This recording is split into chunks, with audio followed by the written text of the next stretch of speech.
everyone. Welcome to another edition of Crime Chronicles. Let me fix that. And just to let you know, we're doing a live one this time. We haven't done a live one in quite some time. But before we get into this night's this episode, we'll talk a little bit about some of the past episodes and encourage you to tune in and subscribe. Some of the most recent episodes of Crime Chronicles with yours truly include the assassination of President McKinley in Buffalo, New York. And let's see, we've also had the, now I'm drawing a blank all of a sudden, of course, but a look at presidential assassinations throughout U.S. history in light of what happened back in July of this year. We had the attempted assassination of Pope John Paul II in Rome. We had the kidnapping of Freddie Heineken in Amsterdam. Just to let you know, we don't just do assassinations here. Oh, well, hey, I got the biggest response, especially on TikTok, with people messaging me about the Heineken one. They had no idea that even happened, of course. Is that right? Yeah, the Florence Monster was another big one. And what was the name of the Florence Monster? I know that was his nickname. Well, we don't get too far in the weeds here, but the truth is we don't really know who did those crimes. There were some suspects, and I don't recall the name of the name you're asking for. I don't recall, to be honest with you. Okay. But yeah, we call it the Florence Monster. And just to throw this in, for those who haven't seen Crime Chronicles before, most of the episodes that we have taped have been on location. In other words, I've done these in Buffalo, New York. I've done them in Weehawken, New Jersey. When we did we covered the duel between Alexander Hamilton and Aaron Burr. The kidnapping of Freddie Heineken was in Amsterdam.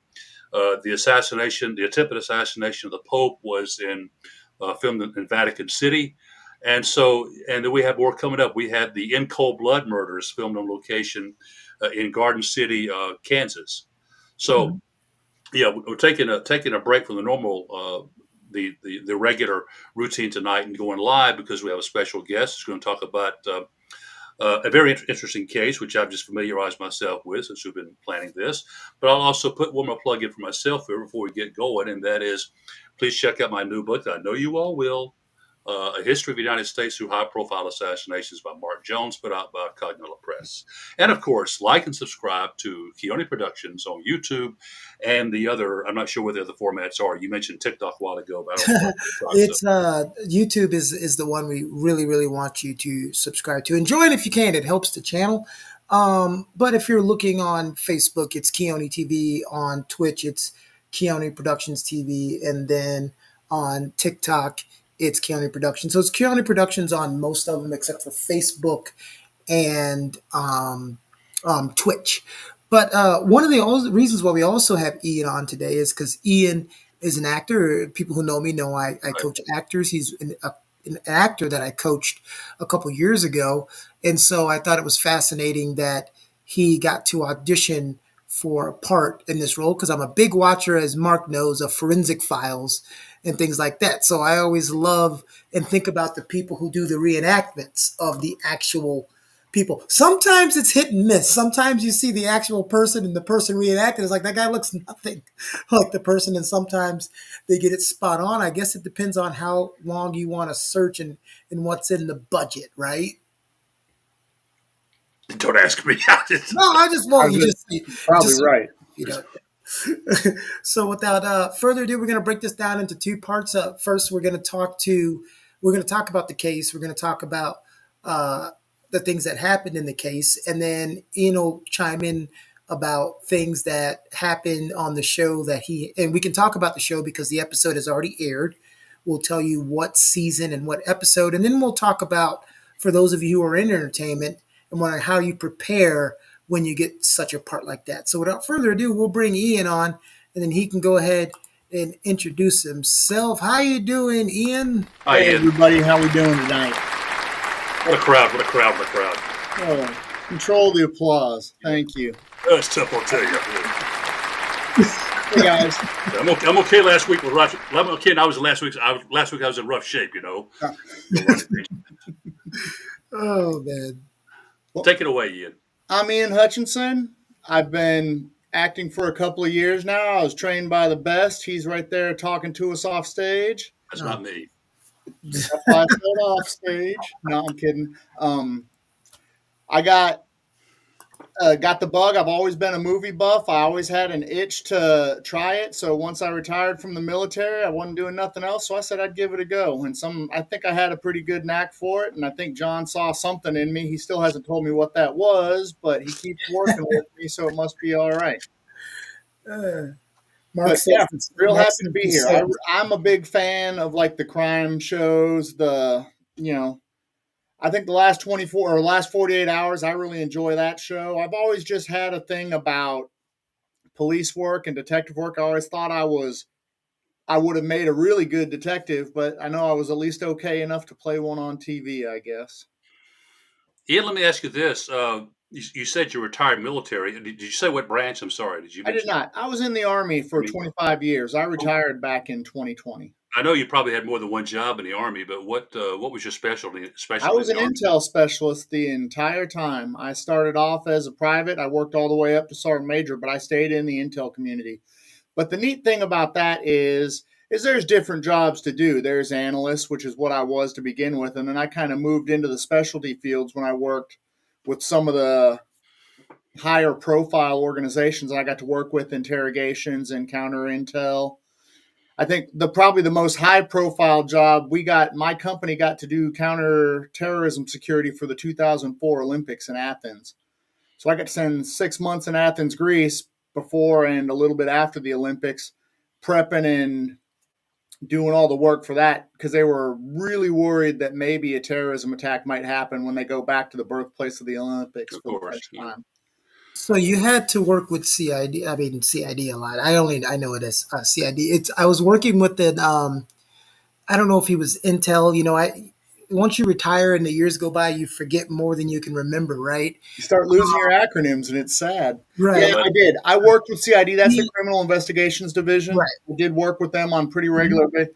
So I had a friend who was working. I don't know if he was CID or whatever. He's counterintelligence, and they were doing training as if they were overseas, and you have a mark to follow Yep. and watch. So We it did a was good deal of that, and it's a lot of fun. And the fun thing is you might be downtown and you'd never even know that it was happening right around you. right. Well, see, that's what's the funny part of the story. So the guy told me, he said that in training, you know, they pick a random instructor that doesn't train you, so they don't actually know you, and you're supposed to follow them without being seen. So he said he's walking behind the guy, he's a little too close, and the guy turns around really quick, so he just turns and looks at a brick wall, and the guy goes, really, really. Yep.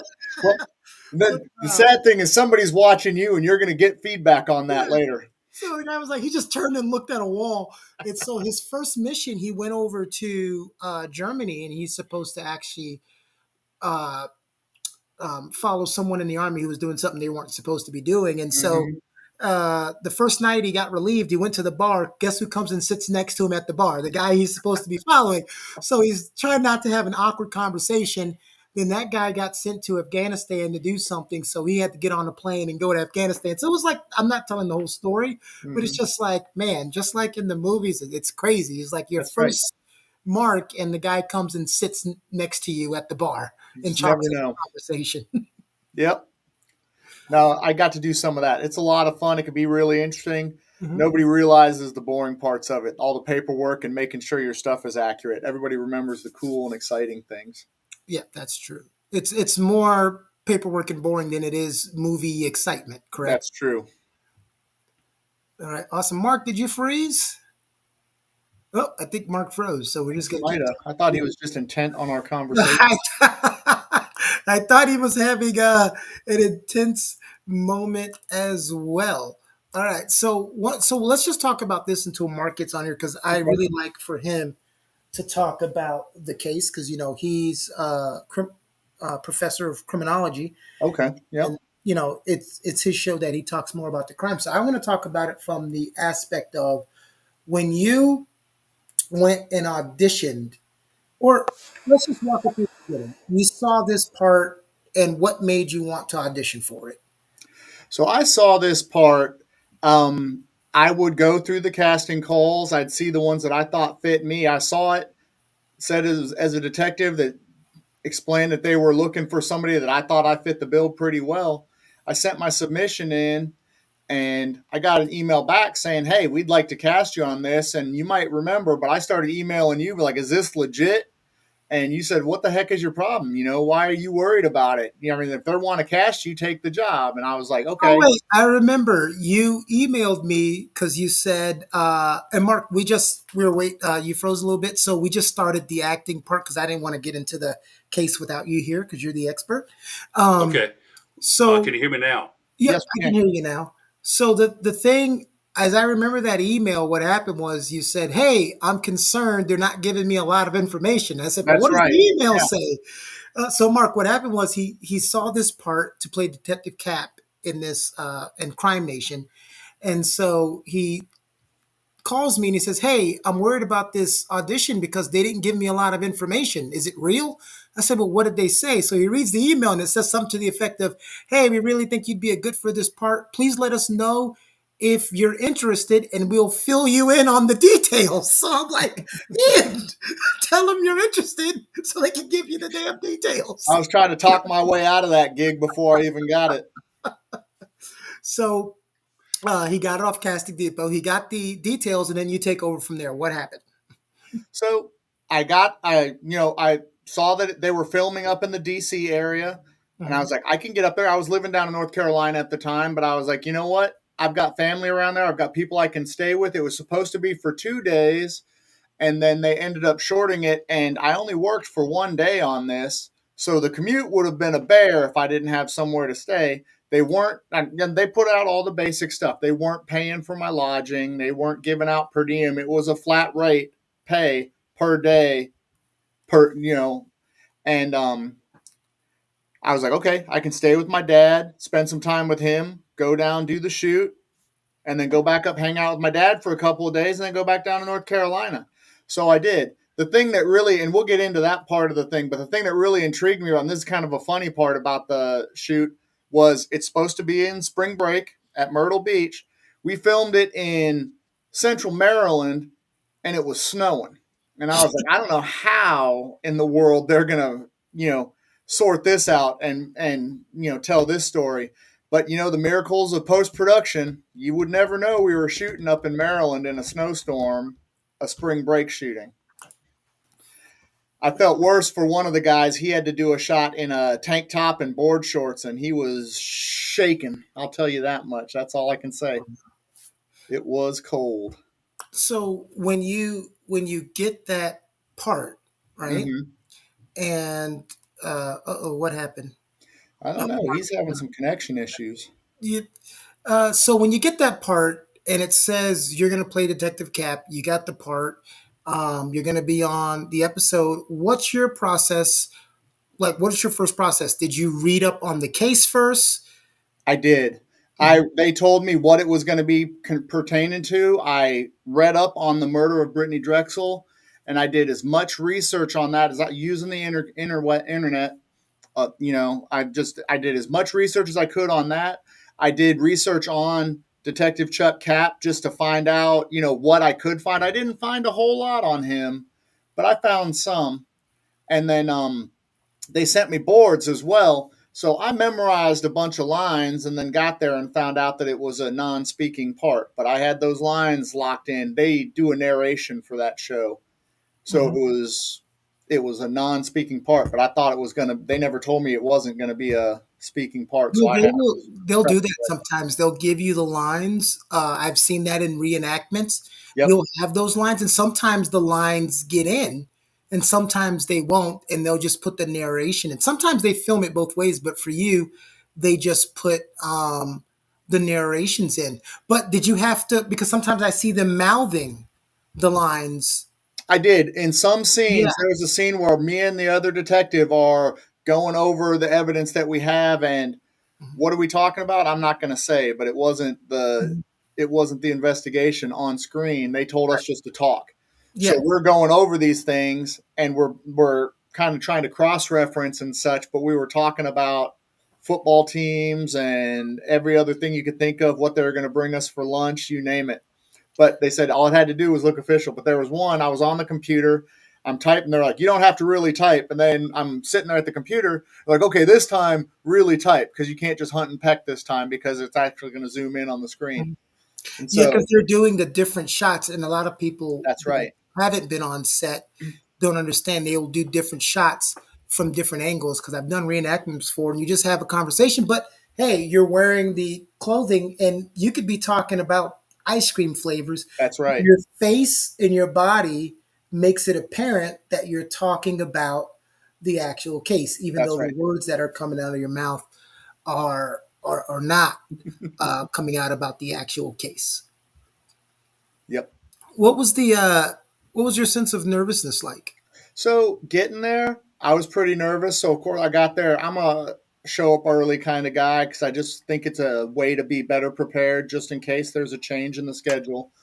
I get there super early.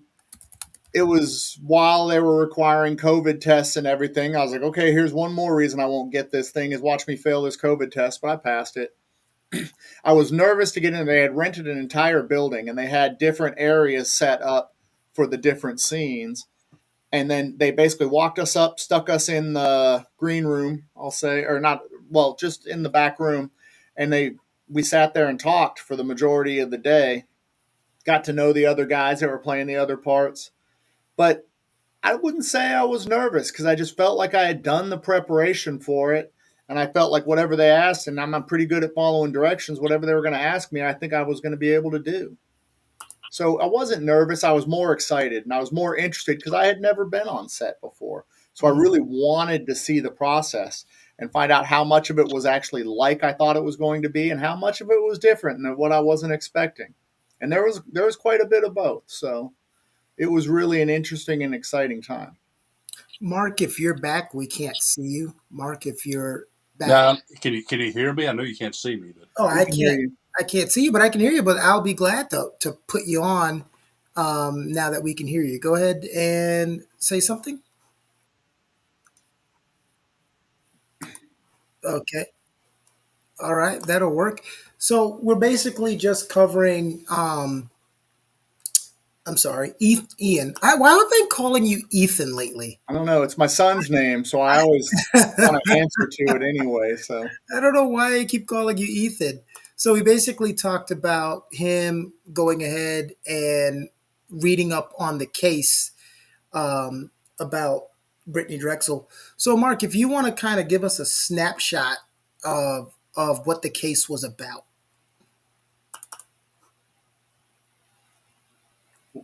Mark, is he gone again? no, I can hear him. You can? Hmm. Well, I can't. He's having some technical difficulties. You can literally hear him? That's funny. Yes, I can. So I'll start off on the crux of the case, if you like, John. Yeah. Okay. So Brittany Drexel was a 17-year-old from upstate New York. She goes to her mom and asks if she can go to spring break with some friends of hers down in Myrtle Beach, and her mom says no. No. And they get into a knockdown drag out about it, just like every other kid at that age. When you don't get to do what you want to do, you throw a fit because you know more than your parents know. Right. She asks her mom if it's okay if she goes and spends a couple of days at her friend's house to cool down. Her mom says yes. I don't know why. My dad would have never agreed to that. But Well, yeah, that's the part I read about the case. It's like maybe, it could be the mom's irritation too. Like, hey, you go here and then I'll have you out of my hair as well. right. So 'Cause she's we just supposed had to these be. arguments. But you would think as a parent, if I've been begging to go somewhere Mm-hmm. and then I say, you know what, and I concede, and then I go, hey, I'm just going to go to a friend's house. That's like a red flag, right? Right, exactly. I'd have never gotten away with that. But she's supposed to be at her friend's house cooling down, right? She Hmm. jumps in that car and she goes to Myrtle Beach anyway. And I think, just the excitement of getting to go, you don't think about what could possibly go wrong. And who would think? You want to go and have some fun, right? And But that's not a 2-second drive. So, I mean, no, it's not. And that's the other thing is if you got a call, and nowadays with cell phones, if your parents call and say, hey, I need you to come back now, I can't. I'm in Myrtle Beach. Well, there goes your story. The whole time while she was down there, she was talking with her boyfriend who wasn't able to go because of work. But she's down there, and then when they get down there, they realize the girls that she went with were a few years older than her, could go places she couldn't go being 17. So a majority of that time down there, she was kind of by herself. And I'm sure she wasn't thinking about that when she decided to take that trip. But, they're not going to stop their fun for you. Nobody does, right? Mhm. And she ran into somebody she knew. I think it was a party promoter from the New York area was down there. She went over and saw him. She went and she was doing some stuff the whole time talking with her boyfriend by a text. And I think a few phone calls, of course. But the night that she actually got abducted, she was walking from her hotel room to this guy's hotel room. And then, like, little after 9 o'clock at night, just contact stops. Her boyfriend doesn't get any more texts. Nobody else knows where she is. And then that's when her boyfriend gets a hold of her mom and says he's worried about her. And that's when her mom finds out that she actually went down to Myrtle Beach. Yeah. Now, one of the things that was happening in that area was it was reported as a high human trafficking area. Yeah. Well, I mean, I don't know who all has or has not been to Myrtle Beach, but there are some areas of that place that are not the most savory of areas, and there's trouble everywhere you go. There are some high human trafficking. Anywhere you're going to get a large population of people that are somewhere they're not usually, I think that's going to be a flag for trafficking. You Well, it's need not to only be alert. somewhere they're not usually, it's also somewhere where, because you can have any type of festival. I mean, you can have Sturgis, right? Right, But if it's going to be a large amount of younger right. people, because this is not to insult anybody, no one's trying to traffic a 62-year-old woman or a male, right? No Nobody one's wants to trying that. traffic this guy. So any place that you have an abundance of young people that are going to be A, drinking a lot, not saying that she was, or Right. B, taking drugs. Again, not saying Not she saying was, she and I'm was. not saying it as some old fart. I mean, I was young too, right? Well, So yeah, uh, that's going to increase the chances, and that's it's kind of what I was saying is it's not you're not at home. You're not at yeah. your local hangouts. There's a bunch of people from a bunch of different places and it's easy to get kind of lost in the crowd. Well, also, whether it's always even more frightening when you're away from home, and people look at it as a wrong way to say this, but I mean, I'm going to say it. I don't think any female, especially younger of age, should be walking around out of town by themselves I would at agree. night, especially at night. I don't care how well you can defend yourself. Um, Most males are going to be stronger than you. Yeah, you can be an MMA girl or something like that, but most males are going to be stronger than you. Well, then on It's the just other not hand, what if a it's more than one? it's more than one. Also, it's a thing called deterrence, right? I'm Right. not the most I'm not the toughest guy in the world, but if you're walking with me and then there's a girl walking by herself, which is an easier target? Right. And there's going to be an afterthought if it's a group Mhm. of two even, Yeah. it's you're going to second guess whether you want to try and make that grab or not. I'm assuming I am not an abductor and I don't traffic Well, you're people. not an No. abductor, but I mean, this is how criminals think. If there's two Right. people, you have a chance. If there's more than one person, someone has a chance of slipping through and getting away. That's right. And Yeah. then that creates a problem for you. Your goal, even if you're a criminal, you're still trying to make your goal, right? Short story long, there are safety in numbers. Yes, there are safeties in numbers. Short story long, yes, but I do have to fill an hour. So thanks, That's Ian. true. That's true. Not to make light of that, but it's So just it's just a really big uh, thing of mine. I'm from Miami, so you know how spring break is in South Beach, Daytona. You right. know, and it's not just spring break. We don't want to dump on spring break, but Any you just big have to be party careful. scene, like you said, Sturgis. You could get lost in Sturgis real easy. I've been there plenty of times. Mhm. I've been to Sturgis once. It's a little heavier on the plus 30 side than it is on the under 30 side. So that's why I was Uh-huh. doing that comparison of, hey, and well, you've seen me. I didn't feel exactly as comfortable as I thought I would at Sturgis. Well, I don't know. I get what you're saying. Yeah, I think that's kind of turned a little bit yeah. in So, recent time. but In the early days of it, you might have been very much less comfortable. yeah, Let's just say that. this is 15 something years ago. I was trying to attend the WCW event, but one of the things that was something that was being said earlier in the case. The mom, and some people felt that she was trafficked, but the way the cell phone, they pinged her cell phone, Yep. they tracked the cell phone movement, and that didn't make any sense. The first thing someone's going to do when they traffic you is they're going to get rid of your cell phone. They're not going to Yep. take that with them That's right. and have that on them. So that was kind of the reason why they were pushing back on the mom, and she would get into arguments on the news about that because she Mhm. felt her daughter was trafficked, Well, but and it did. the mom actually moved down to that area to be closer to where this happened. Just, a small part of her had to hope, that a big part of her had to hope that she was going to be found. And she wanted to be there when she was found. But she moved down to that area and she was very, very involved with the local police and everyone that was dealing with it, trying to keep it active because, once something starts kind of going cold, it's not the number one thing for attention anymore. And she wanted to keep it alive. She wanted to just keep it going until she knew something. So Mark has tried to chime in a couple of times, so I guess you Issue, two no, will we bounce got at him. each other. We got him on. Oh, he hung up. I was gonna. I just told he's having a heck of a time. I was gonna Okay. just have him on the speakerphone on my phone. I think I confused him on what I was doing. I was trying to get him the speaker from my phone. But you're right. I saw that the mom moved down there permanently. For people who don't think she was taking this serious, number one, she Mhm. drove down the day after, of course, as any parent would do. She was Um, down there for weeks and then had to go back up to New York. And then as soon as she could, she was right back down there. And then she eventually just moved down there. yeah, she moved down. So, Mark, we're at the part of we started talking about the case. Go ahead and let's just do a test. Mark, go ahead and say something. Let me see if we can hear you. I've heard most of everything you've done. Yeah, that's what I was trying to tell you, Keone, was we were talking and he tried to jump in, but I assume you couldn't hear him because I you couldn't just hear him, kept and talking. it wasn't playing in the just because sometimes like people can't hear me, but it's playing in the video, so I had to Mm. unpause the YouTube and make sure it was playing.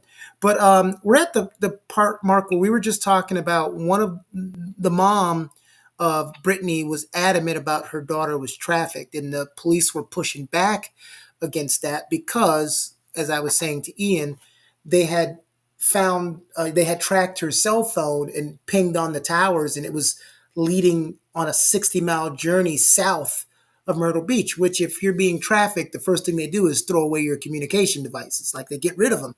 They don't take them with it. And she was very upset and argued with the police force a lot on the news about that.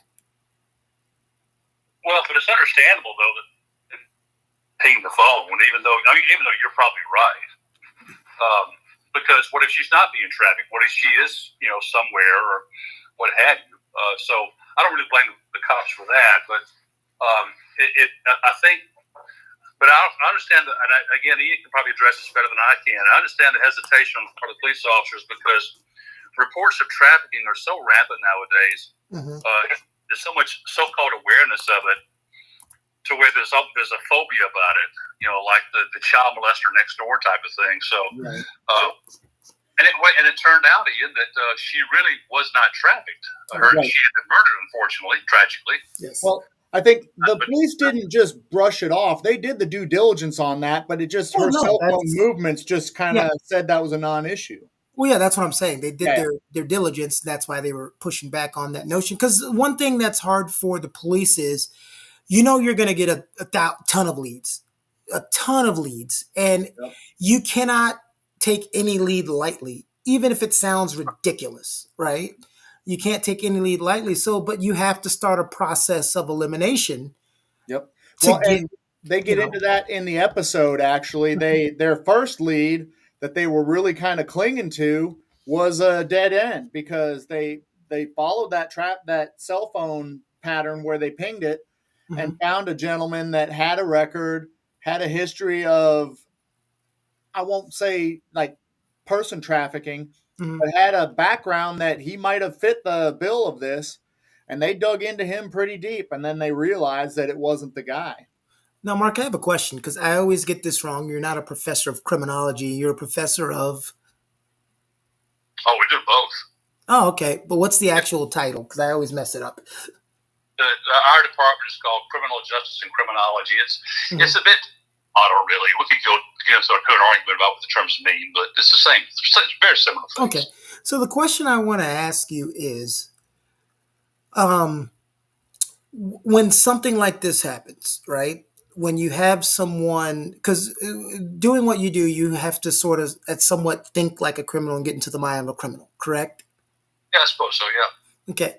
So and we talked about policemen or detectives specifically having to eliminate leads.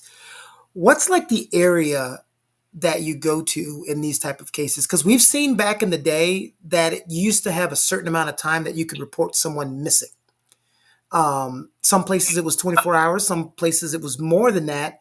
And now a lot of places have cut that out because they're realizing it's hurting the time of finding someone. Well, in the case of a minor, that goes out the window too. If it's an adult, well, you may get some of that. Well, let's wait 24 hours. He or she might show up. With a minor, no, you can't afford to wait. If nothing else, just for PR purposes, you know. I think though, to get to your question, you know, I mean, where do you start looking? I mean, I don't think you have to be Sherlock Holmes to know this. You start looking at people that are closest to the person in question. It probably it must have raised some antenna when the boyfriend was the one who was reporting her missing or expressed his worry or something like that. So that's if you can rule that boyfriend out, particularly a teenage girl, a boyfriend, and so forth, that probably opens up some. Makes it a bit tougher because now who's close to her, and plus she disappears out of town, right. So it's not.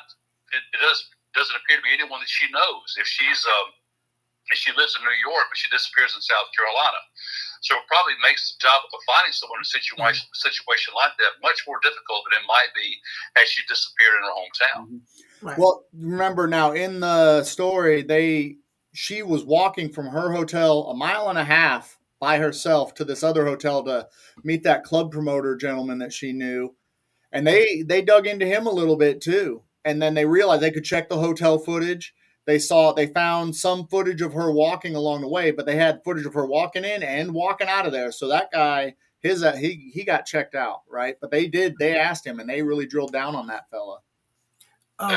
One of the things that Mark mentioned, that when it's a minor, it's out the window. What I've noticed in some places, because again, I watch a lot of crime TV, is with adults, they're really starting to pay attention to when an adult says this is not the habit. So for instance, if I've worked with Ian for 15 years and he's never ever been late for 15 years and he's never been missing without calling out and he just doesn't show up for work one day, I've seen it to where, hey, the job's called down and everyone raises the alarm and the police go by the house to start checking because there's too many people saying this is not the character of this person. And they're starting to take those a lot more serious with adults. It might be a bit more difficult. You're right. You might be more in this case because you're talking about a teenager, and most teenagers, or a lot of teenagers, are by their very nature a bit unpredictable. They don't have a set routine for the past 10 or 15 years, you know, and they're frequently late. And so, and particularly, she's in kind of a party atmosphere. Well, it's not like she's going to school every day and going home, that type of thing. So it probably seemed like the proverbial needle in a haystack to the detectives work in this case. But again, he can address that better than I can. Well, yeah. Me and you were talking about it before you went off that anytime you're dealing with festivals, spring break, Miami, Daytona, Myrtle Beach, anytime you're dealing with something where there's just so many people going in and out and crossing paths, it could lead you in so many different directions. Who have you talked to the entire 1, 2, 3 days you've been down here? Everyone's a suspect, right? Well, the Natalie Holloway case in Aruba sounds a little like this, except they pretty much know who did that. But they just... Yep. Oh, I thought you were saying something else. I'm sorry. That's right. Yeah. Um, So maybe he can tell us more about what I mean. So you rule all these people out: the boyfriend, the promoter, the so forth, so on. But it took how many years to finally solve this case? It was a cold case. I guess it would qualifies, What right? is it, 6 years? Now I don't have the date on the top of my head, but it took a while. Yeah. So, Well, they actually did talk to the guy, the guilty party, and ruled him out. He had an alibi that at first blush checked out, and they kind of ruled him out. And well, his wait. girlfriend at the First, I time want to lied just I too. want to see which guy you're talking about. So to backtrack. The incident happened April 2009. Mm-hmm. Okay. And then in 2016, I know the FBI had a news conference, but before that, the guy that we were talking about, I think you were talking about Peter Brotzowitz. Oh, He was a nightclub. yeah, Uh, that's the gentleman. She went to his hotel, mhm. That's and the he one got that was ruled out. fired. Yep, that's the one that No, got I'm talking ruled out. about. I got a But I want Raymond to. Moody was the The reason guy's name. the reason why his name was important is he's the one that was the promoter, got ruled out, but he's the one that was famously having the arguments with Dr. Phil, of all people, Right, because his on TV. reputation got dragged through the mud. Hmm. It was guilty until proven innocent is the way he felt. But just being attached to something like that, Hmm. it is a stigma, and it can have a negative effect on you. Which is, I mean, I'm sure the police take that into account too. They're not trying to slam somebody for something they didn't do. They have to do their job, and some people are going to get a little bit bloody in the middle of it. You know what I mean? well, especially when the media gets hold of it. I mean, the police may not intend to slam the person, but if the police get hold of a situation like that, that's what ruins the person's reputation. Yep. Yeah, the media, let's just say they don't have as strict a guidelines of protecting somebody's credibility as some Right. other organizations might. Oh yeah, if once your credibility is smeared, no one backtracks and gives you an apology, right? It's just Right. like, oh well, we were wrong. Let's move on. We just don't talk about that anymore. Yeah, we just because someone else will get in trouble and we can go talk about P Diddy and forget about you, right? Right. But the guy you were talking about, Taylor. Yeah, Um, that was the first one. And they mhm, actually brought him in for questioning a good number of times. mhm, And he kept insisting that he didn't have anything to do with it. But someone had reported they saw two black gentlemen grab a girl and throw her in a van, and they said it was him and his, I think it was his cousin or his brother, and he's mhm. like, it wasn't us, and it wasn't us, but he was from that area where they got the last ping of the cell phone. And so that's just another thing. It's like, how convenient. And inconveniently for him, they kept digging into him, and they were on the wrong trail. So bad for them, bad for him. I think he eventually, I mean, he obviously got cleared of it, but it took a while. Yeah. There were a lot of things. Well, there were a lot of people trying to throw people under a bus too when they mentioning things that had happened that may or may not No, have the other happened. guy, the one I was actually referring to, was Raymond Moody, Hmm. who was actually who did it.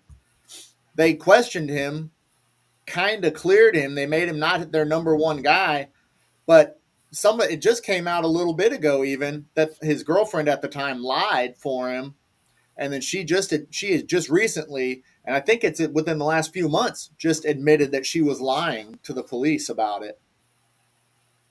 I Well, think so was she yeah, she was the alibi, well, correct? right, right. Well, what was it that made the police zero in on this guy in the first place?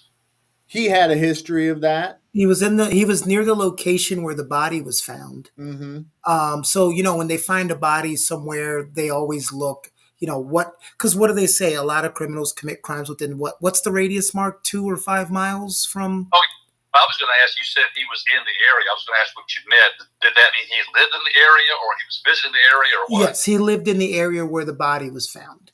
So yeah, you just kind of do a.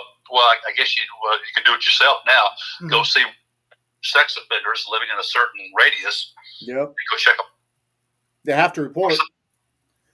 And I'm pretty sure the police also found some video footage off of a street camera of a vehicle that was tied to him driving up and down that road that Brittanee Mhm. Drexel was walking on.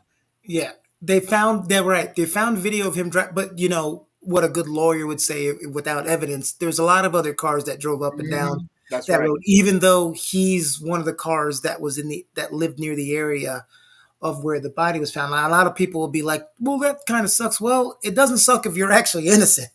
Right, So exactly. that's why you're supposed to be innocent until proven guilty. But he was in 2022. So, Mark, to answer that question, this happened in 2009. In 2022 is when he actually turned himself in.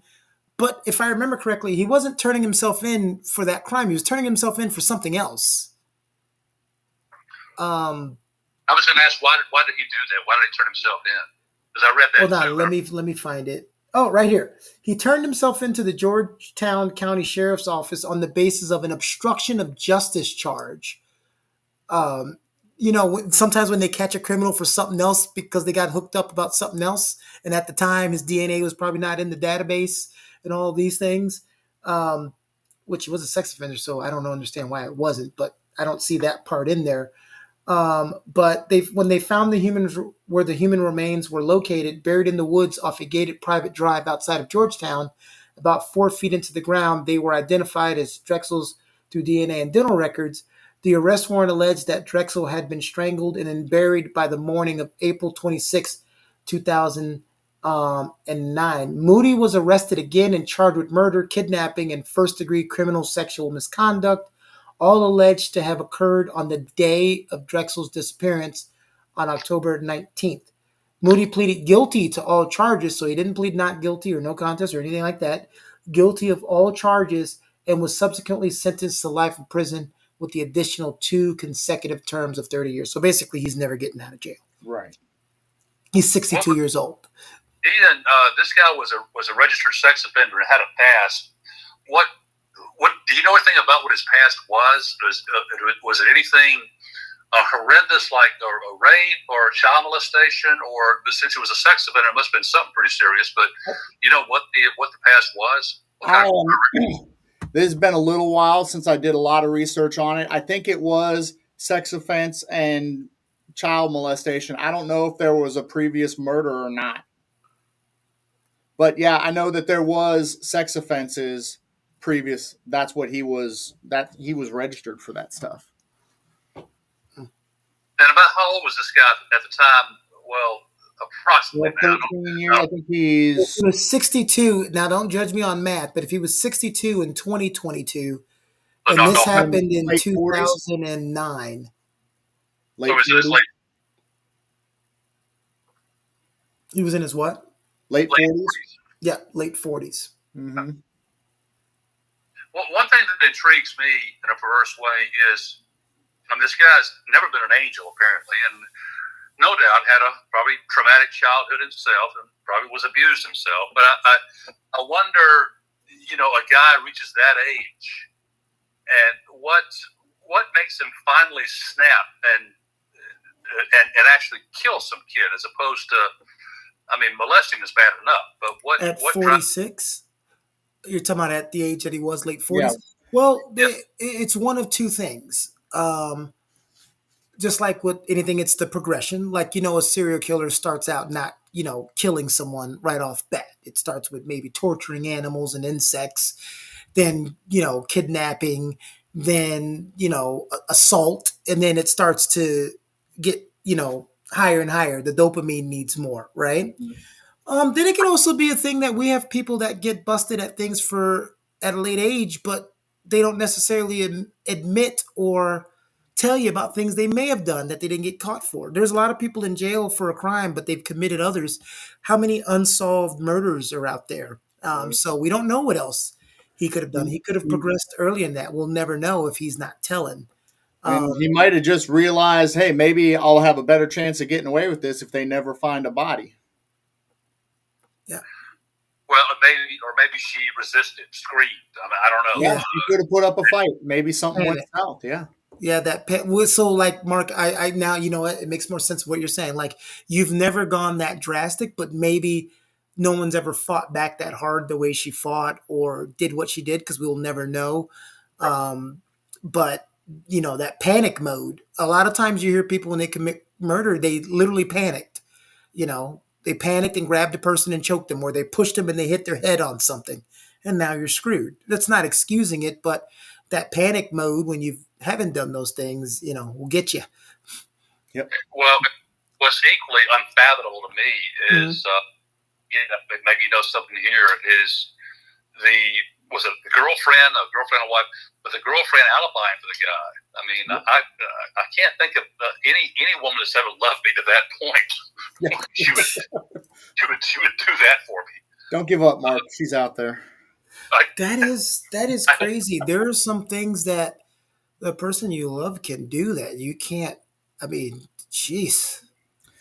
Well, there was a news article about the voicemails and text messages they were sending while he was in prison between he and his girlfriend about that basically sealed it too. They said that they were talking about this, rape and murder and abduction of Brittanee Drexel while he was in prison. Well, Mark always says, and everybody says, criminals aren't always the brightest. Like, how do you go to jail and not know your text and phone calls? Right. Yeah. Oh, yeah.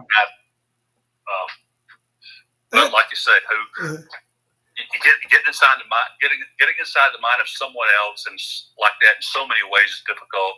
Not only because of the evil they would do, but also the stupidity as well. Yeah, if I got put in jail for a horrific crime, and I called Mark and I said, "Hey, Mark, I want to talk to you about some things that happened in that case." Mark's probably going to go, "Well, Keone, this might not be the place. You might want to talk to somebody else." Let me start writing this stuff down here. Yeah. Hey, remember when we met in Greensboro and had lunch? Well, shortly after that, Mark's like, "Let me stop you right there." Yeah. So, not to make light of it, but it's just you. What do we always say? You're trying to make a rational thought out of an irrational situation. Somebody who did something that's irrational. Yeah. Which you'll end up breaking your brain. Well, and that's reasons that a lot of people, I think, especially people kind of on the conservative end of the political ladder, think that deterrence really works. No. And that all you have to do is make the punishment for a crime so harsh that it'll deter people from doing it. Then what? I'm sorry. Go ahead. That requires rational thought, though. And so if deterrence only works when you're talking about people that are rational. Well, right, because there's severe penalties for some things out there that people are still. I mean, you think about this. If you're already rich, why would you risk going in jail by embezzling more money? Right.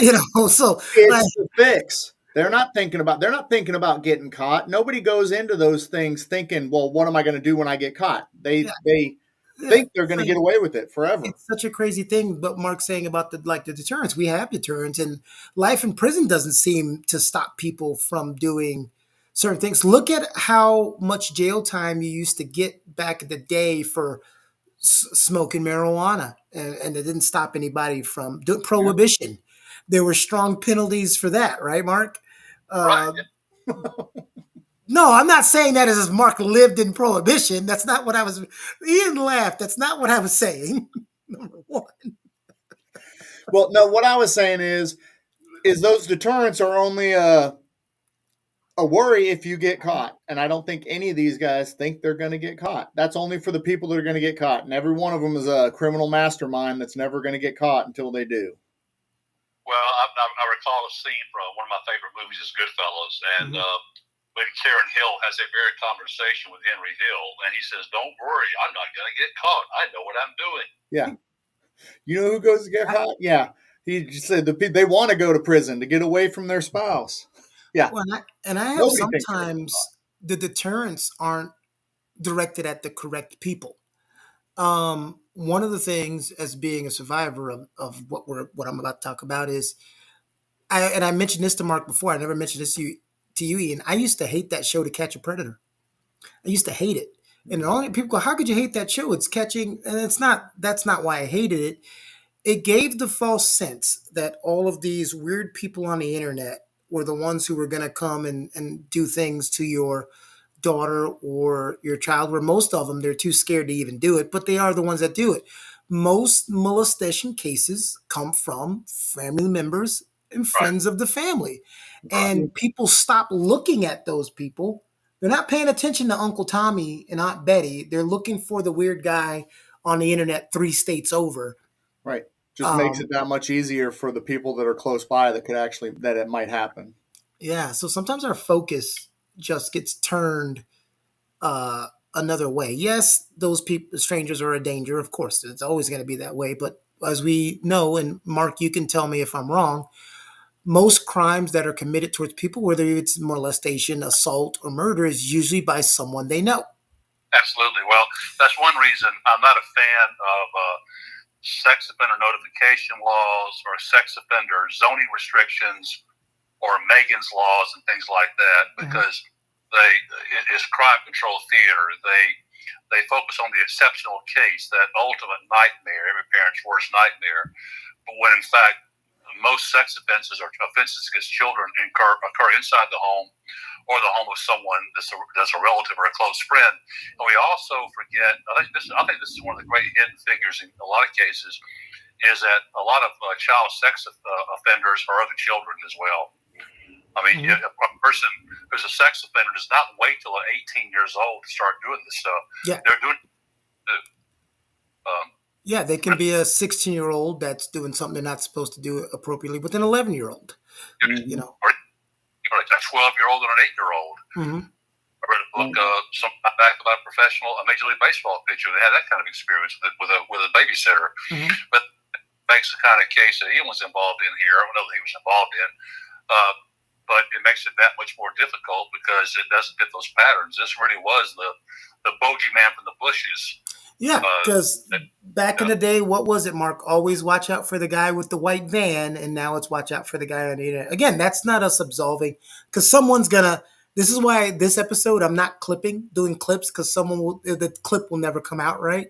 Someone out there was like, "Well, you're just ignoring the people in the van and the internet." No, that's not what we're saying. You're more likely to be assaulted or molested by someone you know or a family member than you are from a stranger. Well, anytime it's an interpersonal crime, even a larceny, even a theft, you start around them, and that's where you start, and then you go out from there. Yeah, and you eliminate the obvious suspects. But again, in a case like this one, that must have been very difficult because there seemed to be only two people this girl had a connection with, and that was the boyfriend and this nightclub promoter, a bar owner, wherever it was. And once you rule them out, well, then what? Well, that's why the video camera makes perfect sense, because I've seen this movie before. Being from Miami, I've seen where there's a group of girls that go to spring break. One of them comes up missing, and all the girls are questioned, like, "What happened? Did you get into an argument? Who was the last one of the friends with them?" Then the girls start turning on each other. There's so many things that can happen. So her friends were actually lucky that they weren't dragged into that mess, because they have video of her walking along. If they have video of her walking with her friends and then walking off camera and then she disappears, that's 3 more suspects that you have to add to the pile, right, Mark? Oh yeah. But so Ian, what were your thoughts on the airing of this of what you did? Oh yeah. So, okay, we're kind of getting back into the being cast of it part. Yeah, now that you've watched the episode, because we know you've watched it several times. Several times. I'm probably the only one watching it. No, I doubt that. That's a pretty big show. So what was your overall... Oh, Mark, go ahead and re-ask your question, because I think you were going to ask him what I was just saying. That's okay. What was your take on when the episode aired? What was your take on it? Was it pretty much true to life? Get everything right? I think it was, for the most part, very, very accurate. They, when you watch through it, if you do your research, it's all going to kind of jive. And I think they did a really, really good job of making sure that it wasn't like random speculation that they're putting on the screen, like it could have been this, and it wasn't that. Because a lot of it was first person. They had interviews with their mom. They had interviews with Detective Cap. He was actually on there. He had the speaking lines. He beat me to it. Yes, because he's him. But and they were retelling it. It was so they were narrating it and retelling it, and it was really, really, really close to the mark, I would say. Oh yeah. Go ahead, Mark. The detective that you portrayed, was he pleased with your portrayal of him, or? Couldn't say. I never got any feedback on that. But then when you go to watch it, this is the thing that kind of surprised me, and it was a little unexpected. A lot of what I was shot in is, I'm going to call it background, but it was kind of the blurred out grainy. I know it's me, and my friends that watch it be like, hey, that's you. Yeah, but it's not. I mean, okay, featured extra. I wasn't getting a bunch of close ups. I wasn't, no speaking lines. Well, you know what? I didn't when I expect say I that. watch a lot of your reenactments, I think the difference in yours is it's always different when the person you're reenacting is still alive. Because now that I'm replaying these forensic files in my head, Mhm. and I see when they have the actual detective that's still around, and they'll get someone younger to play the part of when it happened. And that's why I said sometimes I hear them speak, and sometimes I don't hear the person portraying them speak. And I Right. think it's easier when that person is still around. Yep. Well, as we're kind of drawing to a close here, let me just first off, Ian, please remind our viewers, our listeners, where they can find this. Or where So they can find you can find this. This is the Vanished. It's the murder of Brittanee Drexel. It's on the CW. It's Crime Nation, season 1, episode 8. And look real close. You can see this guy. Not that you're trying. And now, where would they find? Would this be on what platform? It's on the CW. Now, the majority, I think some people have the actual channel, but they have an app, and you can download the CW app off of your Apple or Android and go in there, and it's free. They don't charge you for it. You will get ads. That's what you get for it. It's free. Crime Nation. What season? What episode? It's season 1, episode 8, or season Yes, 1? sir. Season 1, Season episode 1, 8. episode 8. Season 1, episode 8. Ian, thank you for being on here. Mark, what is the next project that people have to look forward to on Crime Chronicles? I am so glad you asked. October 23rd, 2 weeks from tonight, I just recently returned from Salem, Massachusetts, and Danvers, Massachusetts. And since it is approaching Halloween, the episode is going to be devoted to the Salem witch trials of the 1690s. So, good Halloween episode. Good, right before. Get us right and ready. All right, awesome. Mark, thank you so much for doing another episode of Crime Chronicles. This is only our second live this year. All of his videos can be found on Keone Productions YouTube channel. If you go to playlist, go ahead and click on Crime Chronicles. If you want to watch his other videos, he does a great job. 98% of the videos are done on location. So the attempted assassination of the Pope was done at the Vatican. In Cold Blood was done in Kansas. Aurora, Colorado was done in Aurora, Colorado. The Florence Monster video was done in Florence. And Heineken was done in Amsterdam, right? That's right. That was done in Amsterdam. So we try very hard to do these in person, to have you on location instead of Mark just sitting in a chair talking about cases. So if you want to help Mark out to do more of these, please make sure you follow, subscribe, and if you want, please join. We have some special things that we're going to do for our members that are joining today. Member shout outs will go out at the Monday every week. We'll give our new members a shout out and tell you what we're offering you. Thank you guys so much for watching a live version of Crime Chronicles. Thank you, Ian, again. Thank you, Mark, and we will see you soon. Take care, guys. Take it easy, everybody. Thank you so much. It's been a pleasure. Ian, hang around. Will do.